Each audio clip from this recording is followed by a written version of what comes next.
Welcome to Mental Health Monday. My name is Mick Coyle. Coming up on the programme this week, understanding why we are more likely as men to take our lives than women. Do we need to make the conversations more palatable? What is it? Until we understand that, we'll always have this imbalance. That feeling of complete isolation and complete loneliness and feeling that this is the only option to take your own life. I've been there where I've shelved it. I lost my dad to prostate cancer in 21. I split up with my partner all within 3 weeks. If you don't deal with your emotions and if you don't pay respect to your mental health, it will deal with you. and I'll be reminding you how you can make connections with mental health organisations within your community. It's Mental Health Monday.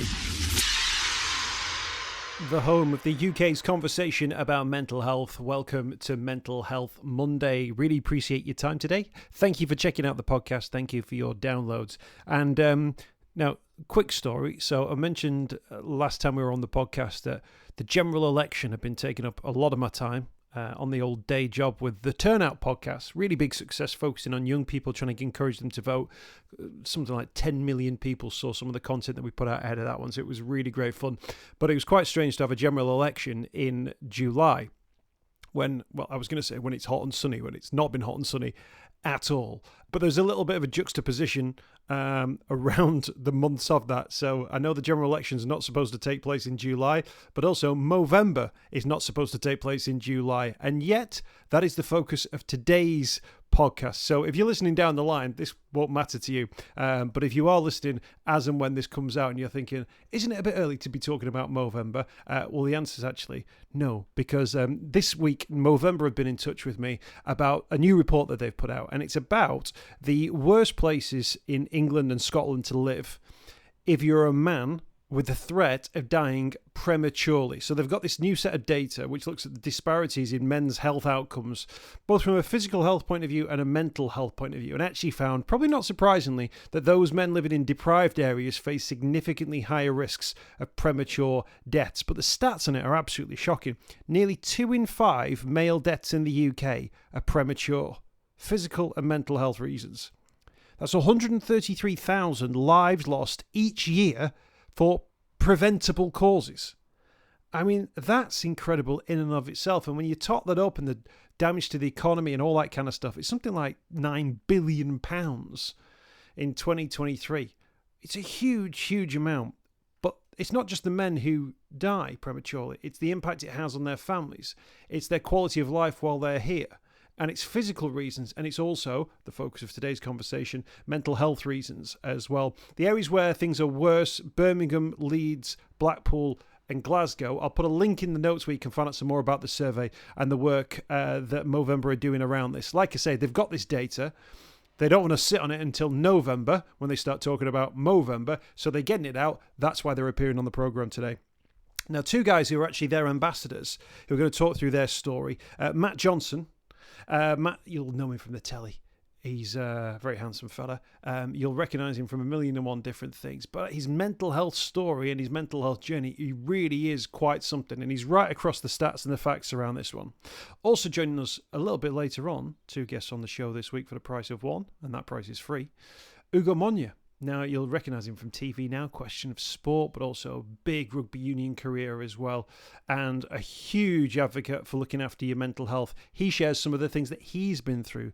Matt's story, he had a really difficult time when it came to depression, and Ugo will talk about a period of time in his life that he went through where things got really, really difficult. We'll also talk about what it means to be a man, and why men potentially struggle, and why stats like this lay out so clearly that something needs to be done, and that as men we need to take steps, and also as the partners, girlfriends, wives of men, we need to learn and find ways of engaging men into these conversations. So it's a real wake-up call, this conversation. Matt Johnson and Ugo Monye. Let's start with talking to Matt, though, about the fact that, now's always a good time to talk about mental health, even when it isn't Movember. It really is. And now Movember is so incredible and doing so well internationally. The conversation isn't just for November, it's for the entire year. And thanks for having us on to talk about it, because it's incredibly important. There's the studies showing real signs of distress for men's health across the UK, and something needs to be done about it. There's a report out today that Movember have conducted, and it really is highlighting all the issues that are there and the work that needs to be done. And we're asking government to really take men's health very seriously. And myself and Ugo here are talking about it from our own personal experience. But my experience of Movember, when it first came into my orbit, was watching the Autumn Internationals and watching George North when we used to play like South Africa and New Zealand, with this terrible kind of grainy moustache in the early stages of the tournament, and then towards the end of November having a full pelt moustache. And it was quite interesting, and it was really interesting how it captured the imagination of men. And I think that's really important, because men are very unique. And when we look at men's health and we look at health in general, we have to kind of look at the differences in the sexes, and to have a campaign that really appeals to men in a non-patronizing way is, I believe, the way forward. And I'm incredibly proud now that I'm an ambassador for Movember, because, like I say, during November, it's great. You have a tash. It's all bum fluffy for the first couple of weeks, and then by the end, you can celebrate with a real good old school porno moustache. And at the same time, it signifies that you care about other men. And that's what we need at the moment. The stats are very shocking. 75% of all suicides are men, and it needs to be looked at as a serious matter. And I know it's deemed as serious, but things need to be done. Services need to be better, and we need to look at why men don't necessarily come forward to talk about not just their physical health, their mental health as well. So we want men to feel empowered to come forward to talk about their mental health and their physical health in a safe environment. We want to create these services and provide information for men across the UK and further afield, so they're able to put themselves first and ask for help, and not to feel as if they are in any way vulnerable or weak in any sort of way, because that's the stigma that's attached to it. I've had huge problems with my mental health over the last 15 years. And the worst experience I went through was in 2009, when I attempted suicide, because I was struggling with my mental health so much. I couldn't talk about it, and I felt incredibly alone. I was incredibly isolated, and it nearly killed me. And I understand almost what it feels like for men that are suffering when it comes to not being able to talk about their health, because there's a huge stigma attached to being vulnerable. Vulnerability is deemed to be a weakness, and we want to provide a space, and we want to provide the information, and we want to implore the government to create these spaces with us, so men can feel empowered enough to come forward to put their health first. And I have to say, it's a brilliant thing to be a part of. It's a long overdue, and we're very grateful to be on your airwaves to talk about this today. The stats are stark. 2 in 5 men died prematurely. You've spoken about your own experience there. What's it like to be almost part of those stats? You'd have been in that. You'd have been in that stat, yeah, right? And very easily as well. And I can't necessarily put my finger on it, because I think it would be very responsible of me, but that feeling of complete isolation and complete loneliness, and feeling that this is the only option to take your own life, is something that horrifies me still to the day. And I've done a lot of work with PTSD because of it. I've been basically in recovery from it. And I know men in their millions are going through this day in, day out, not just in the UK, but across the world. And it's horrifying to think that men could be suffering in silence like this all the time. Or for whatever reason, it could be so many different things. Obviously, financially at the moment, it's very difficult. And to know that people struggle like this, like I did, and it's just horrifying, which is why we do the work that we do. And I really, and it could be prevented. This is the thing. This is something that I've learned over the last few years, is that depression is preventable, and it can be, if it's situational depression, it can be remedied. You can put things into place with therapy and tools to turn it around. I'm an example of that. Of course, it's extreme versions of depression that you can't necessarily navigate, but there is always an opportunity to turn the boat and the ship around, as it were. And I'm one of the lucky ones, like you say. I could have been in those horrible statistics. And I know there's a very fine line between being on one end of one statistic or the other. So, and it comes down to very simple, small things like starting a conversation, talking to your partner about how you feel, and expressing yourself to a friend or to a colleague, and then to a doctor, or then hopefully to a therapist, and then those small incremental things, and picking up different tools, mental health tools, physical health tools, just getting out and about and being a bit healthier, putting yourself first. All those small things can really build up to great things, much like all the small negative things can really build up to really bad negative things for your mental health. So we here, myself and Ugo, are just trying to encourage men to put themselves and their health first. Absolutely. Let's bring Ugo into the conversation. Ugo, there's a slight irony, you being part of this conversation, and given everything that you've been through and what your family have been through as well, that actually Twickenham, I think, is second on the list of places in the country where actually people live the longest. Literally a ball's throw from where you sort of played your much of your career as well. You faced your own challenges though in that time. Yeah, absolutely. Was speaking earlier, I think elite sport, public-facing jobs, and I actually have kind of dubbed this the Mona Lisa theory in my head.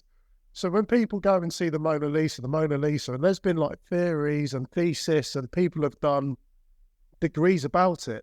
Is she smiling? Is she smirking? Is she happy? Is she sad? The reality is most people don't care.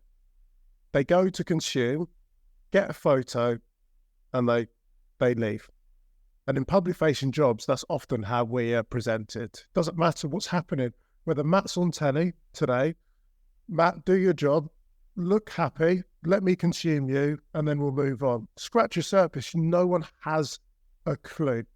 But whether you are happy or sad, and I have to go onto the field of play, or Matt has to get on and do his job, we have to present ourselves. Imagine Matt doing a show today. Hi, good morning. Welcome to whatever show it is. I'm actually just not feeling my best today, so bear with me. People are, no, I've turned the telly on to actually have a laugh. Sorry, no, I'm not here to deal with this. So we just have to mask it and hide it and compartmentalize it. And compartmentalizing is a really good quality, but it's also not when it comes to your mental health. It's just not. Because I've been there where I've shelved it. I lost my dad to prostate cancer in 21. I split up with my partner all within 3 weeks, and I was great compartmentalizing it. But if you don't deal with your emotions, and if you don't pay respect to your mental health, it will deal with you. Someone gave me the analogy of like shaking up a fizzy drink, just continuously shaking up, then putting it down, going back to it 20 minutes later, and be like, oh my gosh. At the point where you thought it was okay, you open it up and bam, it explodes, because it will manifest itself at some point in your life unless you deal with it. So, but yeah, interesting that, one of the safest or mental health safest place in the region is Twickenham. That's great, but I know, unfortunately, I don't live far from Twickenham. But the sad thing for me and the disparity is like your social economic status, almost the trend between what you have in your bank account and your mental health, like that shouldn't be a determining factor. But unfortunately, geographically, we just know if you're in a more socially, economically deprived area, you are more likely to suffer from mental health. And you can see the comparisons and some of the trends and the reasons as to why it is, but it shouldn't be that way. It feels like an injustice. So to be a part of Movember, my memories are the same as Matt when it first became part of my awareness. Actually, I played in the Autumn Internationals, and a year later, you're looking at your photos and you're like, that is horrendous. I'm representing my country. Why did I have that on my face? Like some dodgy tash. It feels slightly displaced when you see the photo in like April. But it's amazing. And I think it's such a good illustration of men actually expressing themselves in whatever way they want to. And the louder and the prouder, it's brilliant. and it has such a visible impact, which then leads to a question, why are you doing that? And it's like, oh, well, I'm actually doing this. And what is this about? It's a passive and engaging way to get people to talk about a topic which is often difficult to talk about. See, I'm the opposite. I see people now with muzzies in like March, and I'm going, it's not Movember. What are you doing?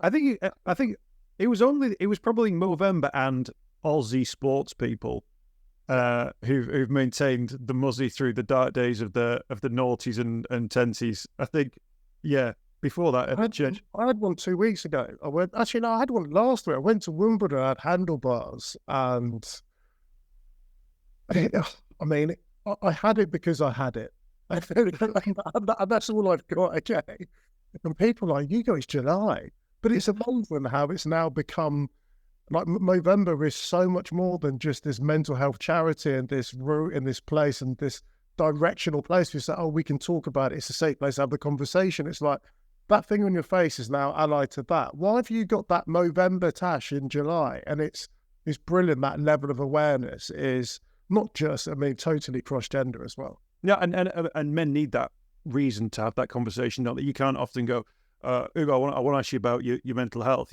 But if you went, I see you've got the muzzy back, Movember, saw what you were saying about this. You can then have, it's that sort of permission, isn't it, that men often are looking for to have that. Matt touched on it there around sort of like spaces for men. Is that part of like this year's Movember drive that there's a new government in place now who seem to be pretty switched on to the mental health needs that are out there as well? What is that call for the new government? Like anything, you need extra resources, and ultimately, when you boil it down, you're talking for money. Money to be able to upskill people, to be able to have a greater holistic approach, to be able to A, identify, and then B, to be able to support and have that conversation. I do some work with the government. So I co-chair the MPAT, the National Physical Activities Task Force, and we understand that being physically fit and mentally fit, they go hand in hand. And whilst we're driving and trying to get another 2.5-3 million people more active and healthier and fitter by 2030, that's our genuine target. Do we have a genuine target with regards to mental health? Because as Matt already displayed and mentioned, 75% of all suicides are men. Good Lord, do we not need to recalibrate that? And it's not trying to, and it's almost a weird sentence, but like, we need to bring a bit more parity to that number. That's not what I'm ultimately looking for, but understanding why we are more likely as men to take our lives than women. What is it? Is it an attitudinal thing? Is it the human infrastructure that we need around men to be able to facilitate conversations? Is it the resources? Do we need to make the conversations more palatable? What is it? Until we understand that, I think we'll always have this imbalance in that number. So yes, we're asked for more resources. We're asking for greater awareness. And whilst, and I'm so glad Matt touched upon it earlier as well, like the month of November is attributed towards it. It's our Movember month. But all of these conversations, ones we're having right now, they're to instigate a further and a deeper conversation. And I know everyone finishes with a call to action. And if this just touches just one person, and it feels like your cliche PR thing that you need to sign off on, but truly, if someone has been not sure about how they're feeling or don't want to admit to themselves that they are struggling, please have a conversation. Honestly, please. I promise you, it will be day one of you being able to accept and start to create a path for yourself to feeling better, really. Or if it's a friend who's gone a little bit quiet or you've not check in with them. How many times in the last week have you gone, oh, I need to text Matt. Oh, I'll do that in a bit. Do it. Just do it. Well, I think there's two things in there, isn't there? There's the one, no man has ever just randomly thought, oh, I need to have a conversation with somebody about my mental health. It's always been based off, oh, God, yeah, that thing really resonated with me. Maybe that's me, the thing that you've talked about, which is why that if we can help just one person, absolutely works. The other way, and Matt, I don't know if this touches on your experience, is that you wait and you wait and you wait until things get so bad, so awful, your life becomes so difficult that your only option, if you don't take the worst step, is to take the alternative step, which is to go, somebody please, whoever you are, wherever you are, I need some help now. Yeah, that's my message. I left it too late, and I went to the literal rock bottom. And what we're doing here is to try and prevent that from happening. We're asking the government to take that seriously, to look at what we can do when it comes to resources. And like Ugo was saying, it's really hard to try and seem like you've got everything together when you feel as if you have to. So if you're an employer, or if you're a producer of a production company, if you're a coach of a team, create an environment where it's okay to have a bad day. I loved it what Ugo said earlier. I was on national television every single day at one point, squeezing a square peg through a round hole most days. And it was really hard. The hardest thing was trying to pretend everything was fine. Now, because of my awareness of my knowledge of it, like I work in daytime television still, but I will let that producer know if I'm not feeling 100%. That doesn't affect my performance, but knowing that it's okay and that they're all right, and it's not me just living a tiny little lie and having that secret, really helps. So having that safe environment in a working environment, at school, at college, and in the house with your partner is so, so important. And that comes down to awareness. Movember can help with that on movember.co.uk, movember.com. And there's actual resources and tools out there that can create these safe environments. And it's really important to us that that's the case. So, it's really hard to try and do this, but we can try at least to prevent this from happening. We don't want a man letting a physical ailment get too far down the line before they ask to see a GP. We want people to go and see their GPs as soon as they can, as soon as they got a physical problem they think they need to get checked, as well as their mental health. This is what we want. We want men to be empowered to know that it's okay to go and sort out a physical and a mental health problem, because if you get it early, there's a better chance in you turning it around, and there's hope for a happier and healthier life for us all.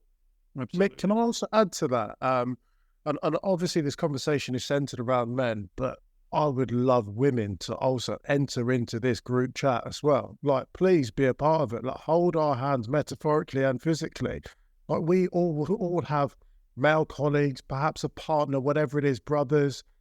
Check in on them. Like, if you are inspired or triggered by this conversation, please also heighten your senses to being aware of those mental health signs as well. And if you feel like someone is struggling or you need to check up on someone, just I don't know. I'm really inspired by Kevin Sinfield, the England defensive coach, and people know him because of the work he's done around Rob Burrows and MND.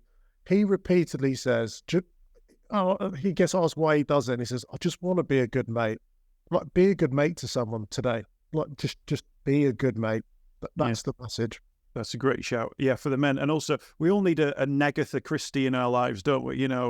Who's gonna nag us and say, you're not yourself. You need to go and speak to someone. And if that's your wife or your partner knows you better than anyone else. So actually, big up the Nagathas. It's not a nag. It's not a nag. It could really make a difference. But it's got to come with a catchy name or it doesn't catch on. Hence Movember. Gents, absolute pleasure spending some time with you. Really appreciate your time today. Best of luck with the build-up, sort of the prep work that goes in now. You're already both well set. I'll be absolutely honest. Mid-July for Movember already. Are you just going to cheat and just shave off the sideys and then the muscle just appears? That's it. Yeah, we're in pre-season. Pre-season's going well. What attaches. Really is. Like food and veg now. Good stuff. Thank you both for your time. Really appreciate it. Best of luck with the rest of the campaign as well. And thanks for speaking to us. Thanks, Mick. I hope you've enjoyed this week's podcast. Thanks for checking out Mental Health Monday. My name is Mick Coyle. You can find me on Twitter at Mr. Mick Coyle. You can also find me, Mick Coyle, on Facebook as well. Don't forget, if you want to speak to somebody about your mental health, you can do so. The Samaritans, free to call on 116 123. You can find mental health services where you are. Just look for the Hub of Hope. Type in your postcode. It'll find those mental health services close to you. And for support in a crisis, you can text SHOUT to 85258. That's if you're experiencing a personal crisis, you're unable to cope and need support. Shout to 85258. That's a text line. Do get involved in those services. In an absolute emergency, always remember the number to call is 999. Thanks for downloading the podcast this week. We'll be back next week with more Mental Health Monday.